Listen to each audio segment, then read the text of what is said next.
Alright, hey guys, what's going on? Doulos here, and just going to do a quick video on how to replace a power supply in your desktop computer. Start off last year, literally about a year ago, I built this desktop. I was about to say it had a Pentium 4 in it, so it goes to show you how often I build computers. I used to build them all the time, now it's just every once in a while, for work or church or a friend, but I built this about a year ago. My laptop was aging. I was doing a lot of video editing and some freelance work, so I needed a machine. So I bought a power supply, 750 watt, and it lasted about a year, and literally about a year. It died the other night, about a year and a week after I bought it, and I think I only got it for like $35 or something, so I guess I got my money out of it. But I read online, and a lot of people seem to be having the problem with it where it actually did die after a year. So this morning, went on Amazon, 10 a.m., looked up at a couple power supplies, found this one is modular, because I don't need all the cables, and it came tonight. So about 10 hours, I got a power supply, so future's kind of nice to live in. But anyway, so my tripod is broken, so I'm going to cut between different things, but we're going to put this in there. Super simple. All you really need is your hand, screwdriver, new power supply, and your computer. You could use a static strap, but just make sure you're not rubbing your feet on the carpet or anything like that. Just touch something metal. Make sure you're not charged before you touch it. Ground yourself first. That's what I'm trying to say. All right, so let's see how this goes. The first thing you want to do is you want to take your computer, desktop, tower, whatever you have. Obviously not a laptop. You want to disconnect all the cables from the back, even monitor, modem, internet, anything like that, Ethernet rather. Unplug it because you don't want any chance of a charge coming back through. You want to make sure that the power switch is in the off position on the back. And then lay it on your surface. Here I just have it on my desk. And this case is kind of easy. Just take these thumb screws off on the back. And then I can slide this panel off. I've actually kind of jerry-rigged a larger fan here on the side. That's off to the side. And you saw the cable pop off? I probably should have pulled that off first, but again, not a big deal. What you want to do, touch in there, before you go in there, press the power button a few times, flip the power switch on the back, power switch a few times, power switch off on the back. Probably only have to do that once with the switch on and then turn it off. But that's just to clear any charge, residual charge, anything in the capacitor out of there. You can see in here we have the hard drives, RAM, processor, low-end video card, Wi-Fi, and then we got the power supply up here. Obviously it's going to be different depending on your system, but basically you have the same components through all computers, and nothing really has changed in a lot of years other than the size of the connectors, the shape of the connectors, and the price and the speed. But basically computers haven't changed. I built a couple computers the past couple of years, and before that it was 10 years and nothing really changed other than I had to learn what ports were new and not. But basically power supply, motherboard, chips, any cards, processors, and then your drives, and they just connect pretty simply. So next thing we're going to do, we're going to locate the screws on here. They're on the back. So I'm going to unscrew these, and I'm also going to disconnect all these cables in here from the motherboard, the processor. I don't have anything into my video card because it's not a high-end video card, and then power supply into my drives. So now that all the cables are out, we can turn this around. I'm going to take this off the desk, and we can undo the screws on the back here. Alright, so I've got my screwdriver. It's actually a ratcheting one.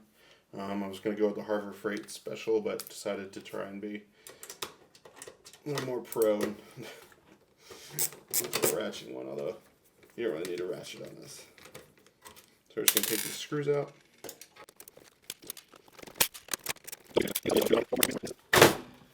And that's it. You kind of had to do a Raspberry Pi to hook this up, but that's it. Power supply should come out, and I noticed I actually have it. I tried to get all clean with the install. I've got a zip tie in there. I've got to cut, so I'm going to cut that real quick. So I decided to get fancy with this, and there's actually a fan on the front of the tower, and that's where this cord is going to. So I've got it all kind of zip tied off, if you can see it there. Going for the power supply, so I just have to disconnect these old school connectors and cut the zip tie. Cable's out, disconnected. Just going to pass it back through. Alright, so now I can take out, theoretically, this power supply. Yep, I've got that sitting on the case down there. There we go. Alright, and this whole thing is a mess, so do yourself a favor, spend a couple more bucks, and I'm hoping that this is the problem. And don't get this power supply. Bad reviews all around. Usually if a deal's too good to be true, it probably is. Here's a fancy new, or wannabe fancy new power supply. I figured it was just going to come in a blank box, like a cheapo box, but it's got this wannabe fancy, maybe gamer, I don't know, box. Metal blade. User manual. Probably got a registration card in here. Here's the warranty card. Look at that later. New power cable. Power connectors. Screws. More connectors. More connectors. Motherboard connector. That one's built in. And some more connectors. So hopefully I bought the right one and this will work. What? No stickers? Looks like they got a Thundercats logo going on the top there. You definitely got to protect the logo on the fan, right? Look at this. I think it's got a protector over it. Yeah. I'm probably going to scratch it up to try to get the plastic off. Look at that. Look at that. We wouldn't want the Thundercats logo getting messed up. Alright. Oh, that's cool. It's a nice touch. Somebody out there enjoys it. Alright, so let's look at the back here. We've got PCIe ports, and then our SATA and floppy ports over here for power, and then some additional built on here. These are actually just, yeah, these are for, I think, for the SLI cards or something. Gotta check. Yeah, this is motherboard 20 plus 4. Yeah, and this is, I guess, processor. Okay. Well, this is nice. This cable has the old style connectors and the new power connectors. Sorry, I don't know the names. Haven't been that familiar with it. I guess SATA connectors, even though I think that's more data. That's a data connection. Oh yeah, this one's better. Okay. So for my 3 drives, I'm going to put this one on because this has 3 SATA connectors on it only. So I'm going to put the 3 SATA connections back on here. It's real simple. You just match up the L tabs. And here I'm going to put the power back on first because power's at the bottom. Sorry if you can't see. It's there. This one's going to go here. So I got my 2 hard drives. File drives, and then I got my boot drive. Tell you, get an SSD. It's so worth it. Just keep your OS on there and your apps on there, and then save all your files to a standard disk that can handle more reads and writes, and you don't really need to worry about too much. Which one did I have? Which was which? I guess. Try to see if I organize these a little better. But put that there. So now the hard drives all have power and have data. And this cable will clean up a little while, but this just plugs in the back power supply. Now we need to run one for the CD-ROM drive and for the fans, and I think we might be able to do that on the same cable over here. Yeah, and this one actually be good because it's got 1 SATA on it, and then 2 old style, and then a mini old style. So we'll hook this one up. See that in there, and then we'll put this SATA back on, the data connection back in there. Okay. All right, so I'm just going to reuse the old screws. No sense in opening the new screws. I'll just put them with some parts in the closet later. Again, none of this really is rocket science. It can just be intimidating if you've never done it before. It's really just matching out plugs and routing wires and putting a couple screws in.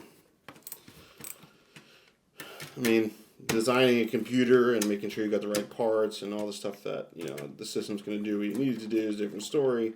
But when it comes to just replacing hardware, it's make sure that it matches what was in there, and then just remember how you took it apart and put it back together.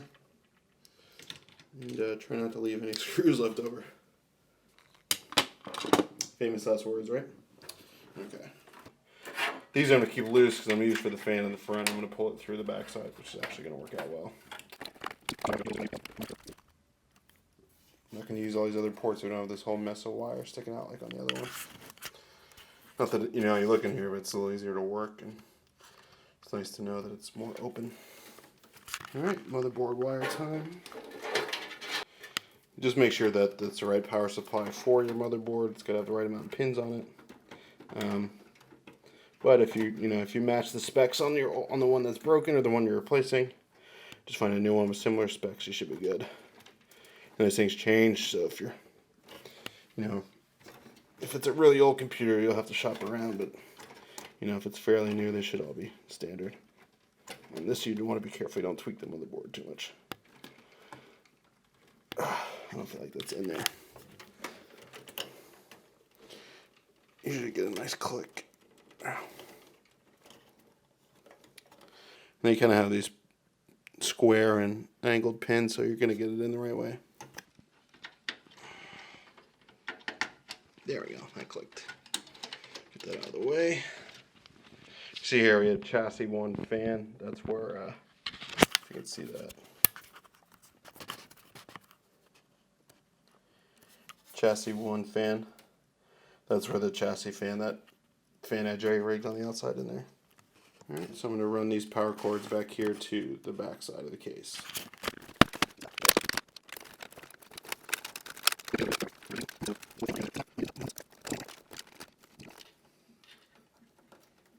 There we go. So I've got these little zip ties and they are fantastic. So, no need to be fancy, but I'm just going to tuck it all in here. It's always nice to have a little neater. I could rationalize better airflow, but it's really probably just my organizational OCD. Make sure you don't cut anything you don't want to cut. And before I put the back panel on, actually, let's turn this on and see if it all works. So a quick tip, since this all happened, I swapped the power supply out. I know it's a mess of cables back here, but my excuse is that this is the playroom. As you can see, I'm kind of laying here to study or do work, so it's only a couple times a week. But I swapped out the surge protector. I thought at first it was a surge protector because the computer wasn't powering on. Other things were, but I didn't know what was going on, so I figured I'd swap it out. That didn't work. Actually, it did work at first. The computer powered on, and then I'd moved the computer in the other room to try and hook it up to the TV for watching a movie, and then that's when it didn't power on at all. So I'm going to go with the power supply as the first problem. I'm also not reusing the old power cable just in case. You never know if it's frayed or whatever, and I'm going to use a new power cable that's shipped with it. It's like a nothing dollar part, so why not swap it out if they give it to you anyway. Alright, so let's plug it in and see what happens here. Now I'm going to flip this on. No explosions yet, so I think we're good. See what happens. And it's on. Alright, so CPU fan's on. Alright, so I'm going to turn it off now. I'm going to flip the switch in the back. Cycle it. Get the juice out of it. Alright, so now that at least it's powered on, let's get the case back together. Make sure everything's all nice in there and tight, and then get that other fan plugged in and put it back together and hook up the monitor and all the peripherals and see what happens. I remember when they came out with these finger screws and or thumb screws, and it was fantastic because you didn't have to put screws in everywhere anymore. You know, now that I'm thinking about it, I'm plugging in the USB cable from this printer. I've got an extended cable. Got a space heater in here, and that's not really drawing on it because it's behind the surge protector. I normally run the space heater, but every time I turn on this brother printer over here, the light's kind of dim, and as it warms up, and I have to wonder if that was putting extra draw on the power supply. So I might need to throw that on a different surge protector, so I'll probably do that next. But there's my favorite peripheral right there. Alright, so moment of truth here. Did I put it on the back? I didn't turn on the back yet. Moment of truth version 2. Let's see. Got air in the front. Gotta blow that out. You can see dust is starting to get in there. Air on the side. Get some compressed air other than the hot air that comes out of me. Yep.